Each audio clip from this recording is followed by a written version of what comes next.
یہ تعلیم ہمیں دی گئی ہے کہ آپ اپنی ذات سے تکلیف نہ پہنچاؤ۔ میں آپ کو بے تکلف باتیں عرض کر رہا ہوں، اللہ تعالیٰ اپنی رحمت سے ہم سب کو عمل کی توفیق عطا فرمائے۔ جتنے جہاز ہوتے ہیں، ہوائی جہاز، ان کے غسل خانے ہوتے ہیں، ان کے اوپر یہ ہدایت لکھی ہوتی ہے کہ جب آپ غسل خانے سے فارغ ہو کر جائیں تو اس واش بیسن کو تولیے سے صاف کر کے چلے جائیں تاکہ آئندہ آنے والا مسافر جو ہے وہ اس کو صاف ستھرا ملے غسل خانہ۔ یہ عین اسلام کی تعلیم۔ مجھ سے ایک ساتھی ایک مرتبہ جہاز میں ہم جا رہے تھے تو مجھ سے ایک ساتھی کہنے لگے کہ بھئی دیکھو یہ جہاز والے اتنے نامعقول ہیں کہ ہمیں وضو نہیں کرنے دیتے غسل خانے میں۔ تو اور میں نے وضو کیا تو مجھے بہت انہوں نے زجر و توبیخ کی۔ تو میں نے کہا بھائی میں تو ساری دنیا میں سفر کرتا ہوں ہوائی جہازوں کے اندر، مجھے آج تک کسی نے منع نہیں کیا وضو کرنے سے، آپ کو کیسے منع کیا؟ تو میں نے اس کو بلا کے پوچھا، کیونکہ وہ جہاز کا آدمی تھا، میں نے کہا کہ بھائی آپ کیوں منع کر رہے تھے ان کو؟ چلنے کا آئیے میں آپ کو دکھاتا ہوں کیوں منع کر رہا تھا۔ جا کر غسل خانہ جو دکھایا تو وہاں ایک مارے کا کارزار برپا تھا اس غسل خانے کے اندر، یعنی وہ پانی کے چھینٹے جو ہیں وہ شیشے پر اور دیواروں پر اور فرش جو ہے وہ بھیگا ہوا تھا، اس سے پانی سے اتنی تہ اس کے پانی کی جمی ہوئی تھی۔ تو میں نے کہا بھائی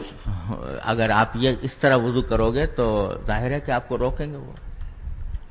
لیکن اگر کوئی آدمی سلیقے سے وضو کرے، اس طرح وضو کرے کہ اس کا جب پانی بہہ جائے تو اس کو وہاں تولیے رکھے ہوئے ہیں، کاغذ رکھے ہوئے ہیں، اسی کام کے لیے رکھے ہوئے ہیں کہ اگر بھیگ جائے تو اس کو صاف کر لیں، شیشے کو صاف کر لیں، دیواروں کو کر لیں، فرش کو کر لیں، اور اس کو صاف ستھرا کر کے خشک کر کے آپ جب واپس جاؤ گے تو دوسرا آدمی آ کر اس کو استعمال کرے گا، اطمینان سے کرے گا۔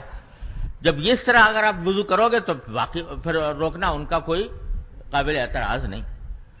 تو یہ فہم ختم ہو گئی کہ وضو کرنا تو بے شک ضروری ہے، لیکن وضو کرنے کے ساتھ اس طرح کرنا ضروری ہے کہ آنے والے کو بھی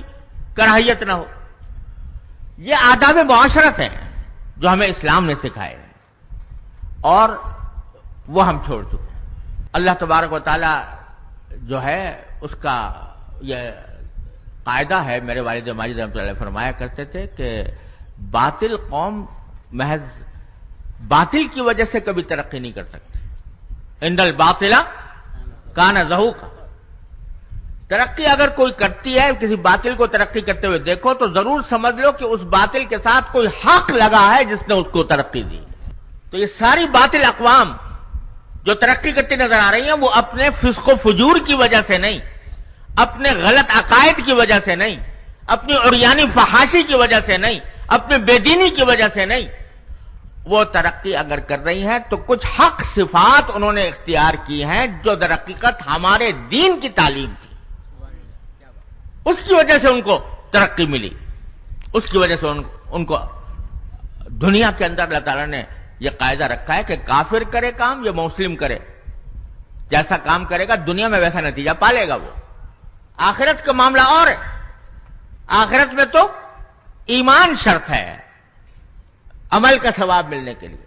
لیکن دنیا میں مسلمان کرے یا کافر کرے جیسا کام کرے گا ویسے نتائج اس کو دنیا کے اندر مل جائیں گے۔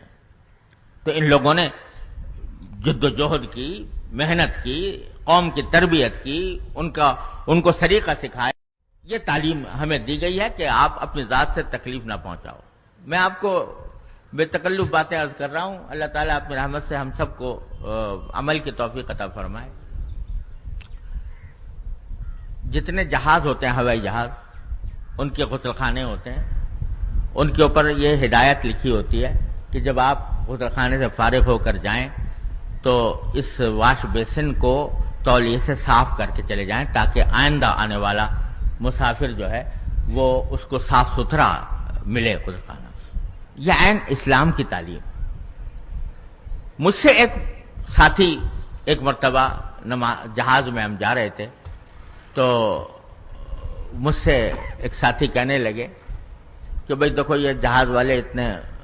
نامعقول ہیں کہ ہمیں وضو نہیں کرنے دیتے غسل خانے میں.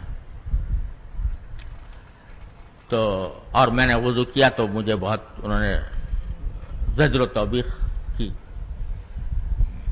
تو میں نے کہا بھائی میں تو ساری دنیا میں سفر کرتا ہوں ہوائی جہازوں کے اندر, مجھے آج تک کسی نے منع نہیں کیا وضو کرنے سے, آپ کو کیسے منع کیا؟ تو میں نے اس کو بلا کے پوچھا, کیونکہ وہ جہاز کا آدمی تھا. میں نے کہا کہ بھئی آپ کیوں منع کر رہے تھے ان کو؟ کہنے لگا آئیے میں آپ کو دکھاتا ہوں کیوں منع کر رہا تھا. جا کر غسل خانہ جو دکھایا تو وہاں ایک مارے کا کارزار برپا تھا اس غسل خانے کے اندر, یعنی وہ پانی کے چھینٹے جو ہیں وہ شیشے پر اور دیواروں پر اور فرش جو ہے وہ بھیگا ہوا تھا, اس سے پانی سے اتنی تہ اس کے پانی کی جمی ہوئی تھی. تو میں نے کہا بھائی اگر آپ یہ اس طرح وضو کرو گے تو ظاہر ہے کہ آپ کو روکیں گے وہ, لیکن اگر کوئی آدمی سلیقے سے وضو کرے, اس طرح وضو کرے کہ اس کا جب پانی بہہ جائے تو اس کو وہاں تولیے رکھے ہوئے ہیں, کاغذ رکھے ہوئے ہیں, اسی کام کے لیے رکھے ہوئے ہیں کہ اگر بھیگ جائے تو اس کو صاف کر لیں, شیشے کو صاف کر لیں, دیواروں کو کر لیں, فرش کو کر لیں, اور اس کو صاف ستھرا کر کے خشک کر کے آپ جب واپس جاؤ گے تو دوسرا آدمی آ کر اس کو استعمال کرے گا, اطمینان سے کرے گا. جب یہ اس طرح اگر آپ وضو کرو گے تو واقعی پھر روکنا ان کا کوئی قابل اعتراض نہیں. تو یہ فہم ختم ہو گئی کہ وضو کرنا تو بے شک ضروری ہے, لیکن وضو کرنے کے ساتھ اس طرح کرنا ضروری ہے کہ آنے والے کو بھی کراہیت نہ ہو. یہ آداب معاشرت ہے جو ہمیں اسلام نے سکھائے اور وہ ہم چھوڑ چکے ہیں. اللہ تبارک و تعالی جو ہے اس کا یہ قاعدہ ہے, میرے والد ماجد رحمۃ اللہ فرمایا کرتے تھے کہ باطل قوم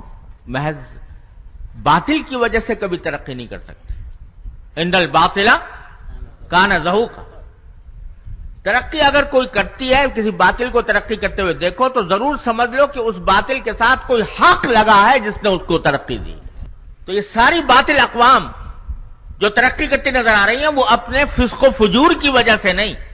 اپنے غلط عقائد کی وجہ سے نہیں, اپنی عریانی فحاشی کی وجہ سے نہیں, اپنے بے دینی کی وجہ سے نہیں, وہ ترقی اگر کر رہی ہیں تو کچھ حق صفات انہوں نے اختیار کی ہیں جو در حقیقت ہمارے دین کی تعلیم تھی, اس کی وجہ سے ان کو ترقی ملی. اس کی وجہ سے ان کو دنیا کے اندر اللہ تعالیٰ نے یہ قاعدہ رکھا ہے کہ کافر کرے کام یا مسلم کرے, جیسا کام کرے گا دنیا میں ویسا نتیجہ پالے گا وہ. آخرت کا معاملہ اور ہے, آخرت میں تو ایمان شرط ہے عمل کا ثواب ملنے کے لیے, لیکن دنیا میں مسلمان کرے یا کافر کرے جیسا کام کرے گا ویسے نتائج اس کو دنیا کے اندر مل جائیں گے. تو ان لوگوں نے جد و جہد کی, محنت کی, قوم کی تربیت کی, ان کو سلیقہ سکھایا.